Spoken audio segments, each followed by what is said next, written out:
qui fait que je suis un petit peu en sursis.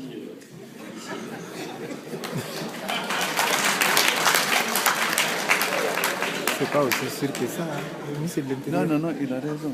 Je ne peux pas dire que je souhaite sa disparition, absolument pas. Il a trop parlé. Et je souhaite garder mon poste.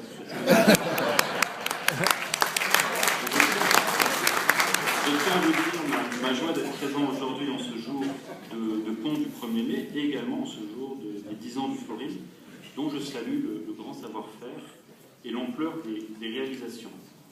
À travers ces 700 associations membres dans tout le pays, le Forum rassemble des milliers de personnes issues de l'immigration. C'est une plateforme qui est depuis 10 ans profondément engagée dans des actions d'intégration en France, mais aussi et surtout, je dirais de mon point de vue, dans des actions de co-développement en Afrique subsaharienne, au Maghreb, en Asie du Sud-Est, dans les Caraïbes et dans l'océan Indien. Donc un périmètre géographique très vaste. Grand organisateur des premières rencontres nationales de l'intégration et du co-développement, dont nous avons eu le plaisir à l'instant même de découvrir le film de restitution, le Forum aborde à la fois les questions d'immigration, d'intégration et de co-développement à travers un même prisme. Ce grand moment d'échange qui a été les René Codes a démontré la pertinence du lien entre migration et développement.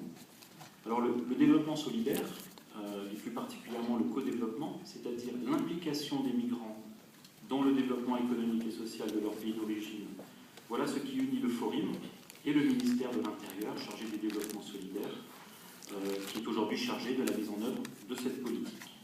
En effet, quoi de plus pertinent que d'envisager le développement en lien avec la solidarité des migrants? Quoi de plus pertinent que de soutenir les initiatives de celles et ceux, qu'ils soient ou non devenus citoyens français, qui sont attachés à leur pays et à leur région d'origine?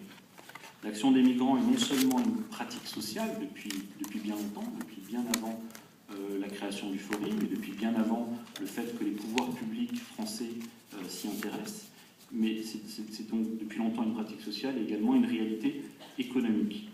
Le premier vecteur du développement, c'est l'attachement des migrants à leur pays d'origine, attachement qui se traduit souvent par un soutien financier considérable. Le co-développement, donc, qui mobilise ses compétences et ses ressources des migrants vivant en France, n'est-il pas le meilleur moyen de répondre aux besoins des pays destinataires? La construction de tout projet de développement, de création d'entreprises, requiert une analyse des besoins des populations et des contraintes et opportunités socio-économiques. Qui de mieux placé que les migrants pour mener cette étude des besoins sociaux? Ce diagnostic doit être participatif. Qui mieux que les migrants connaît les acteurs locaux? Et donc, puisque les migrants sont des acteurs du développement, le co-développement est là pour valoriser leurs compétences, leurs expériences et soutenir l'engagement des organisations de migrants et des membres des diasporas au service du développement. Le Forum et le ministère que je représente partagent donc cette même conviction. Les migrants doivent être au cœur du développement de leur pays d'origine.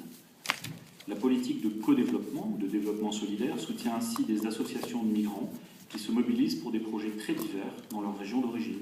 Écoles, centres de santé, adduction d'eau potable, etc. Il y a bien d'autres types de projets. Le co-développement valorise les compétences, les expériences et l'engagement des organisations de migrants et des membres des diasporas. Renforcé par des actions sectorielles qui permettent d'améliorer les conditions de vie sur place, le développement solidaire mobilise des financements conséquents de plus de 25 millions d'euros chaque année depuis 2008 en faveur du développement. Permettez-moi de vous donner quelques exemples rapides mais significatifs de notre action.